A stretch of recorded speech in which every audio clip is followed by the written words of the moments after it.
What's going on, everybody? Welcome back to the next episode of my Walking Dead Dead City review slash breakdown series I'm doing on the channel. I've done 3 episodes prior.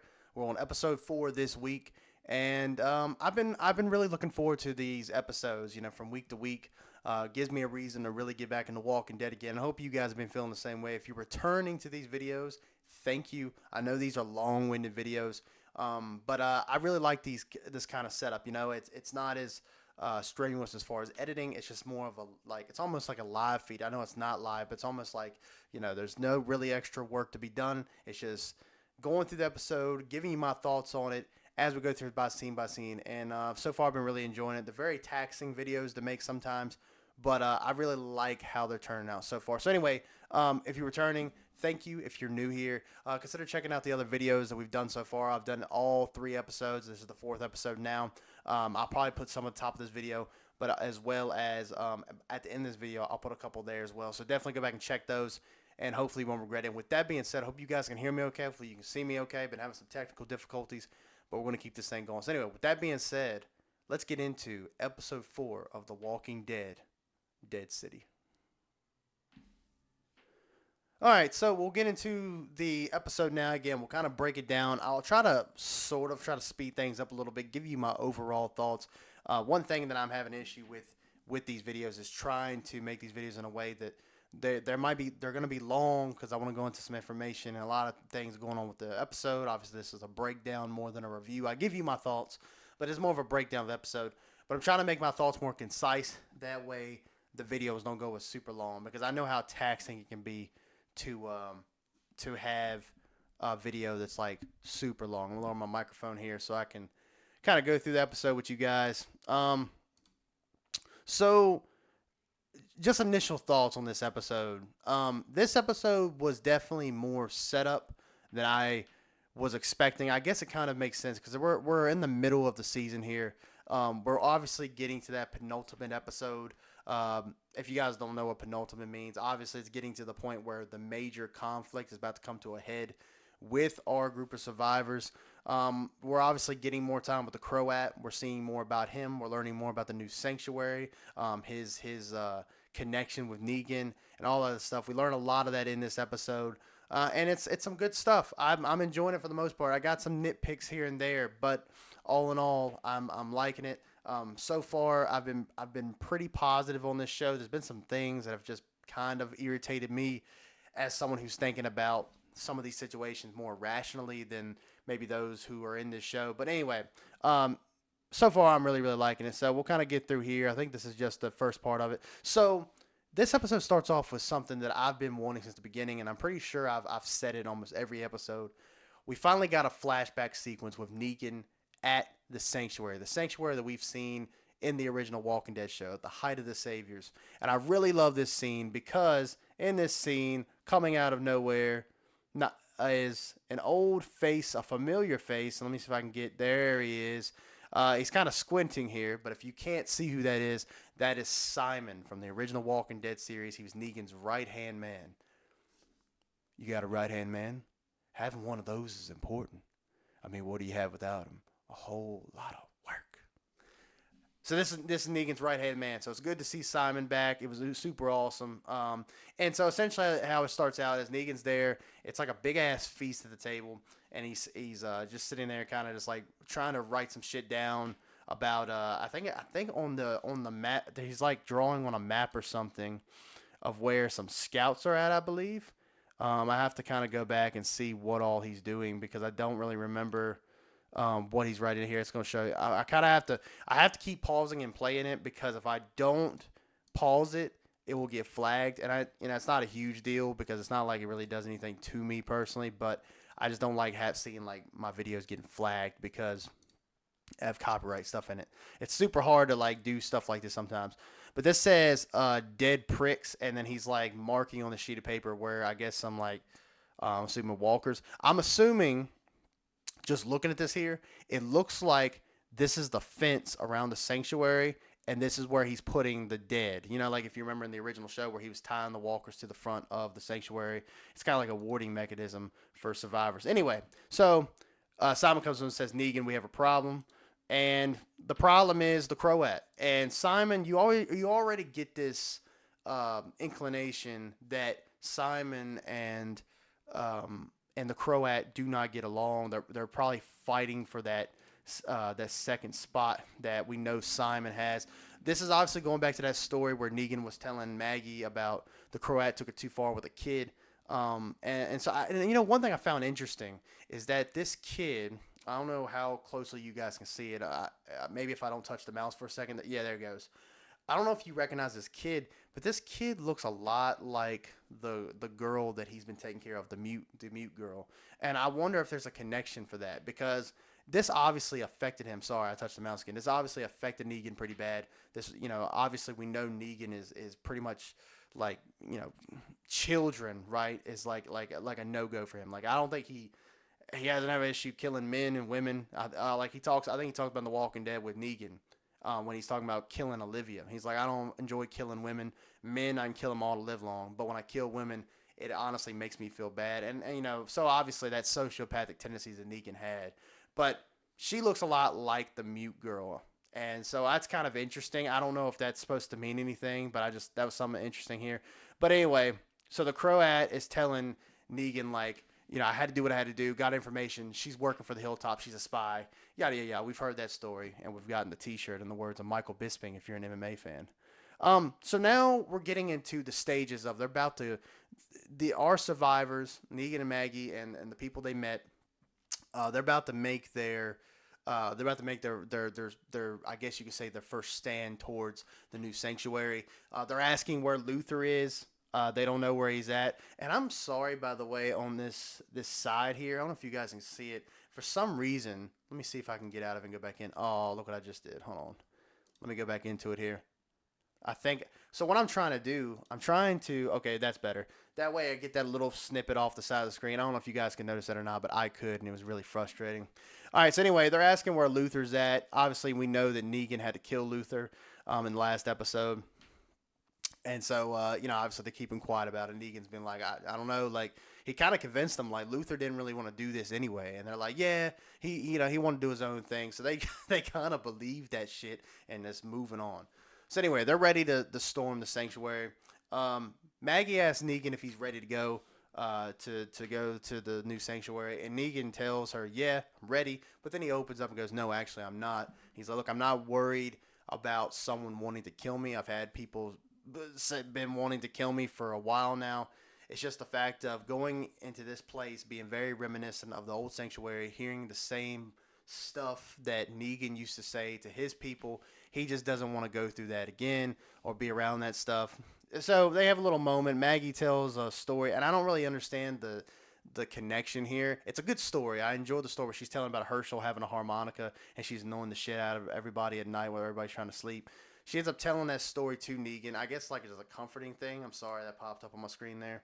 All that porn, um, anyway, I don't understand really the connection there with her telling the story about Herschel having the harmonica, annoying the hell out of everybody. So she ends up taking the harmonica and burying it in the backyard. But it was a good little story, good little moment. Negan gets a laugh out of it. Maggie says "fuck." That's pretty good. And anyway, so we just keep on going here. Again, we go back to aesthetic, right? Aesthetically, this looks fucking awesome. I love this shit. I love the cars all over the roads. I love the way the buildings look. This looks very bleak, morbid, and I love it. I love shit like this. This looks phenomenal. I really, really dig the look of this show. I think now there's been some CGI shots that haven't looked the best, but I think all in all, I'm sorry, my voice just broke right there. You're 26 years old, asshole. Um, for the most part, all the environments look really, really good, and so I love establishing shots. I think it's really nice above the cityscape. Um, so they're going through the sewers, and you always have to have sewers in every zombie franchise, whether it be video games, whether it be TV shows, movies. So going through the sewers to get inside the new sanctuary. Um, and let's see. I don't really think they have too many run-ins. Maybe with a little bit of the dead. But they think they're inside the room where they're keeping Herschel, and they're going from room to room. And I believe right here, Maggie finds his door and she knows somebody's in there and there's somebody strapped to a chair. At first, you don't know. It could have been Herschel. It had a bag over his head. And Negan goes over there, takes it off of him, and it's another boy, and he's already turned, so it's a zombified prick, and Negan has to kill it. So anyway, they meet back in this hallway. They're about to, they're about to make the final stretch inside the sanctuary. And this is also a part where Maggie actually, because at this point they're like almost at the brink of getting to the Croat, right? Like Negan, the whole plan is Negan is going to flush him out, and then you have everybody else surround him so they can kill him and whoever else is in there. So Negan's all willingly ready to do it. You know he's got his reasons. You understand why.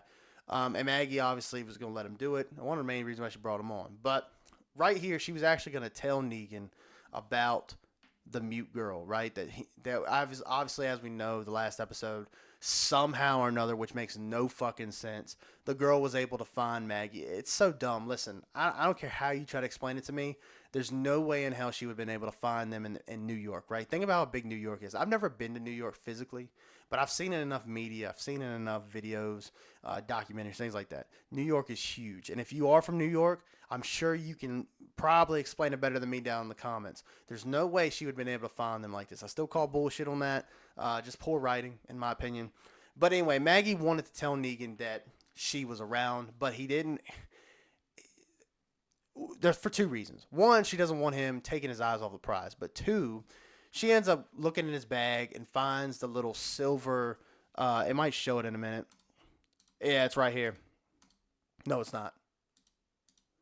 Those are the matches that she used to burn down. We'll keep on pressing play and pause in here. I'm sorry if you hear a lot of clicking. I want you to see really quick. She looks in his bag, and he's got Luther's little. I think it's right here. So she's looking in the bag. This little silver piece right here. I hope you guys can see that. I'm looking over here on my other screen. It looks like you guys can see it. This was Luther's. I don't know what the hell is in there. I don't know if it's something like some kind of like some kind of it's something Luther was using, and that's when Negan was like, "Can I bump some of that?" And Luther was like, pretty much like, "Eat shit." And Negan's like, "Okay." And so Negan takes that from Luther. Well, anyway, immediately, and something that still annoys me, Maggie jumps to conclusions, and she has a fit that he killed this guy. And I'm sitting here when I'm watching it, I'm over here like, why are you getting so uptight about people you just met? Like, I just don't understand. It's like she literally, and that's what's making her character so unlikable. And she's one of my least favorite parts of the entire show.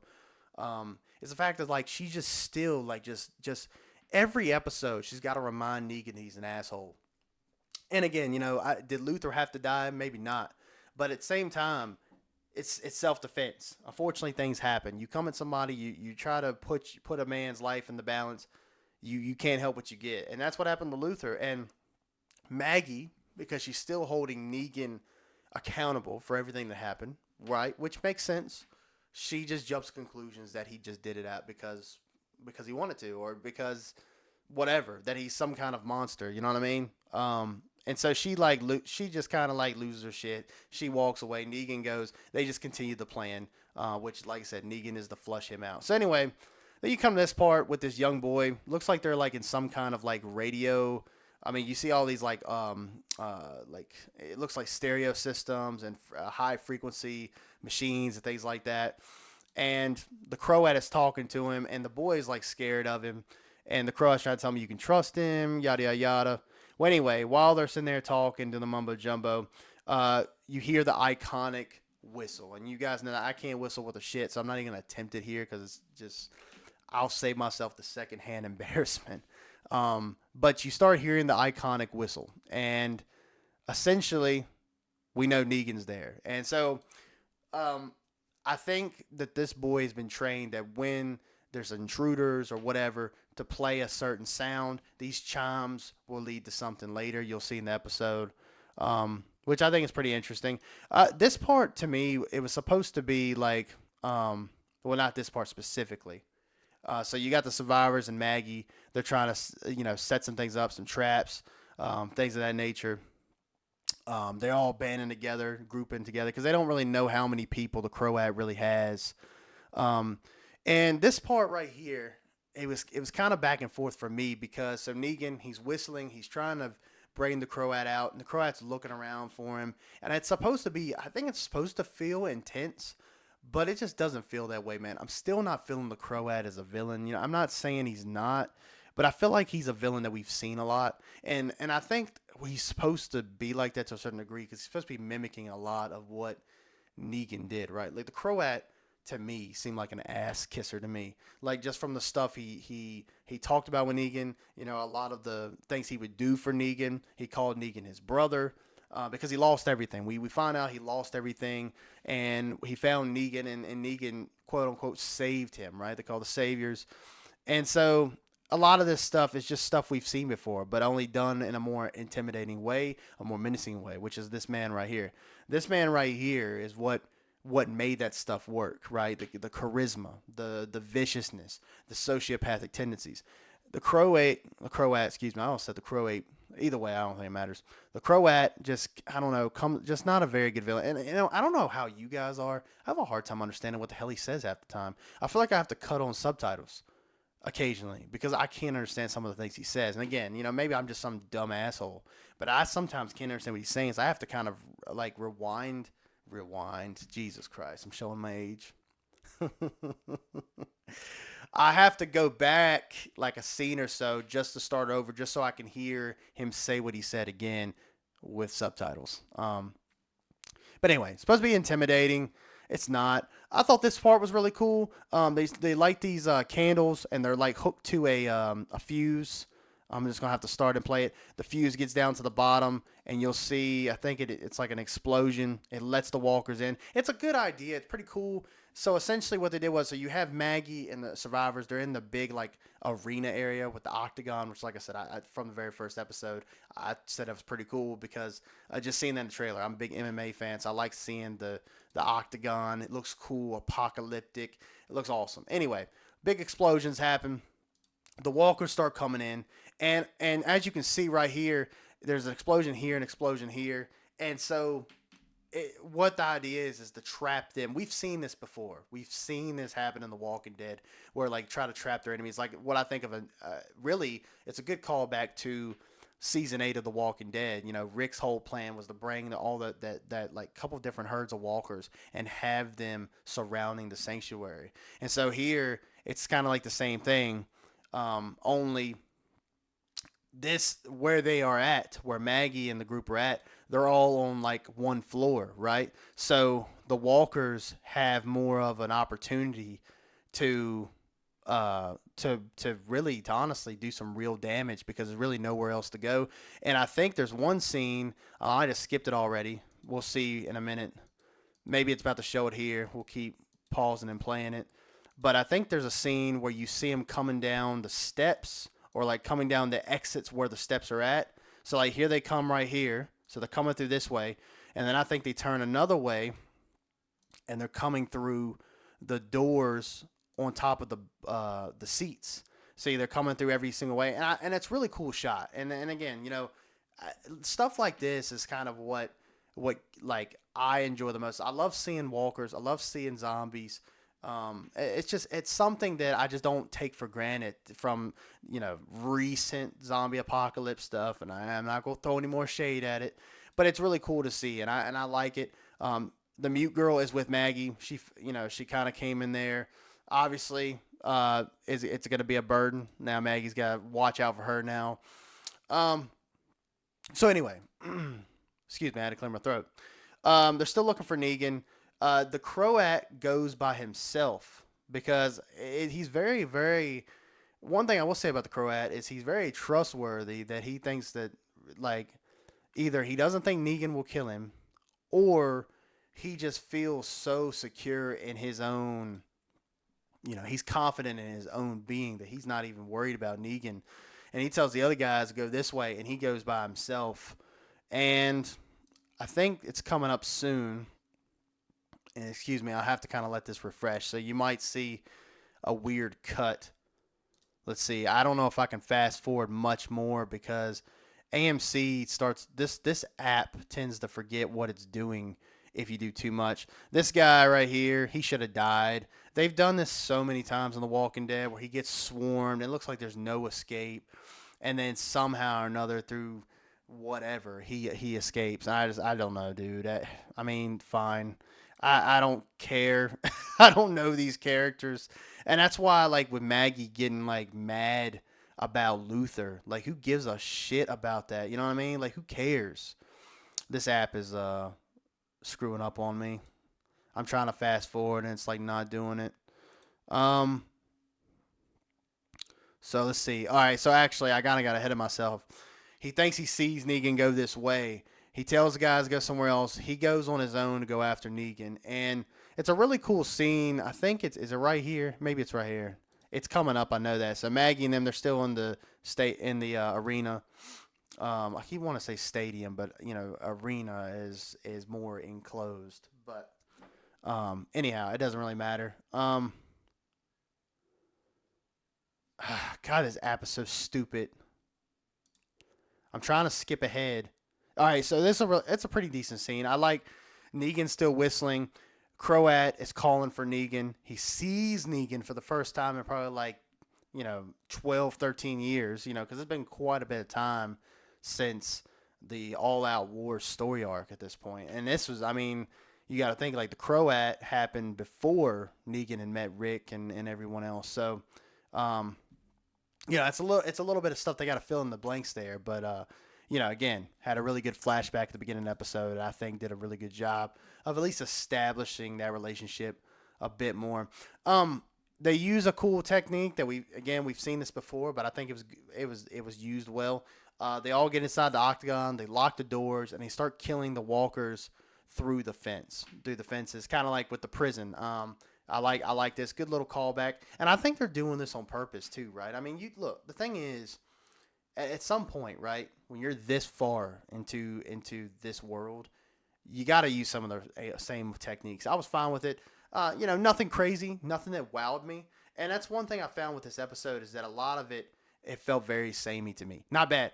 Same goes here. Now someone just got their face eaten right there, but see right here where they're holding up these pads.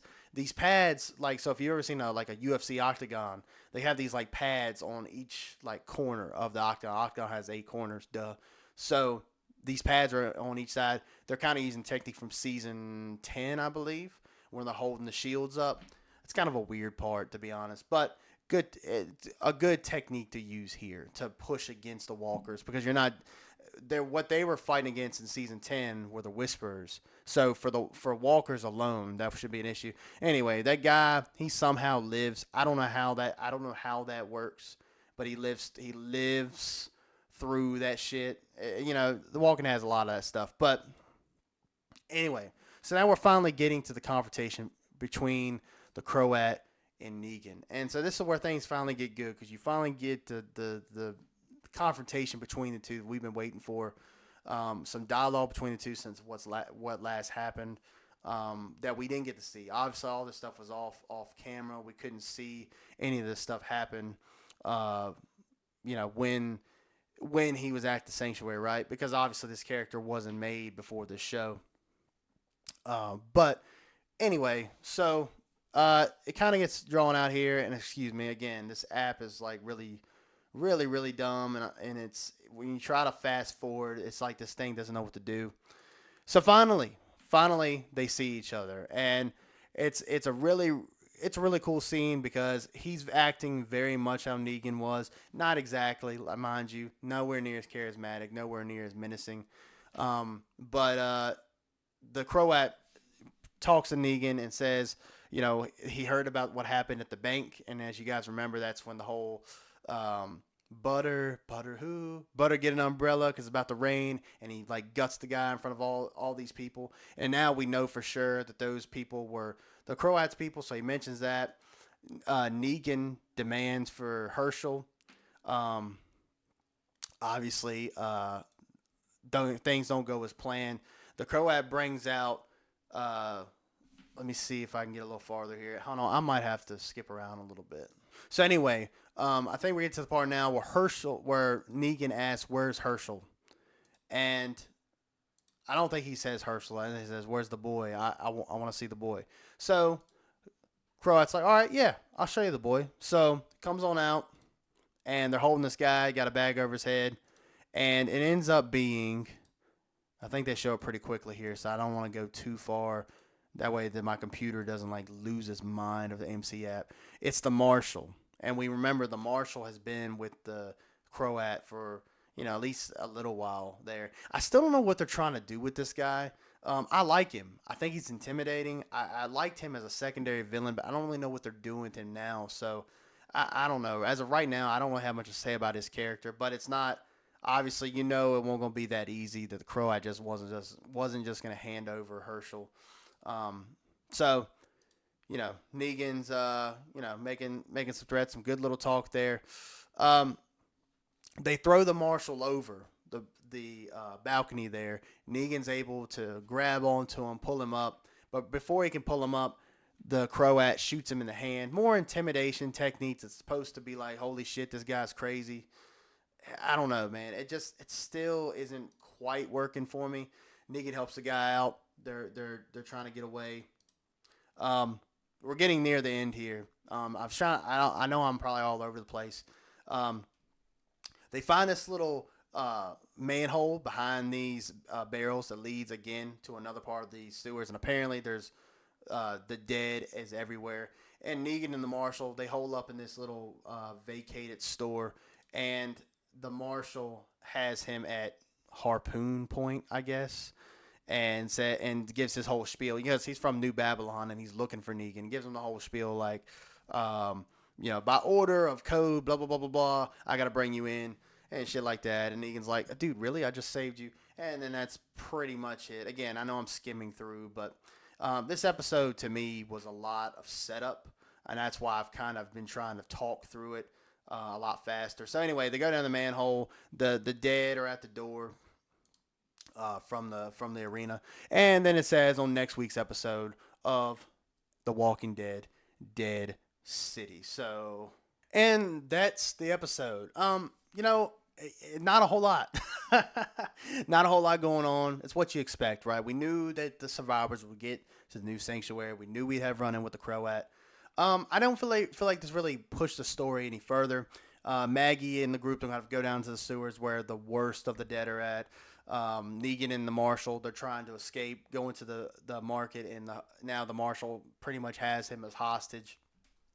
And all while the Croat is still looking for Negan and still has Herschel hostage. So that's pretty much where we're at. I think this episode was more a build. It's probably my least favorite of the episodes, but the flashback sequence I really, really liked. I think that was really cool to show more of the Croat and to give us a little bit more backstory into what his role at the sanctuary. We know that he was Negan's pretty much his torturer. So it was cool to kind of see that a little bit and to see that story that he was telling, that Negan was telling Maggie about. So that's pretty much the episode. If I had to rate it, I'd give it a 7 out of 10, maybe 6.5, something like that. I think it was average. I think it was just more one of those. It's decent, but I'm still really liking the show. Let me know your thoughts down below. I know this breakdown felt a little weird for me. I didn't feel like it was definitely as stalled out as the other ones, but there just wasn't really much to really talk about in this one. I felt like this one was very cut and dry. Sometimes that's okay, but I did feel like this one was more cut and dry than I would have liked. So I'm hoping that episodes 5 and 6 are really crazy. I hope episode 5 is the penultimate episode before the big showdown between the Croat and Negan. There's got to be something to happen. I feel like Maggie's going to throw Negan under the bus. I feel like it's going to happen. And honestly, I think with the way Negan is now and what they're doing with his character, I think he's going to be fine with it. Because I think with everything he's done, I think he feels like he's finally reaping the consequences of his actions. So should be interesting. Let me know your thoughts down below. And like I said before, I've done the other 3 episodes. Let me know your thoughts of The Walking Dead, Dead City. Definitely go check out the other ones. Let me know your thoughts on those episodes as well. And with that being said, we'll see you next week to episode 5. I'm enjoying these. Hope you are too. And we'll see you soon. Stay dead, my friends.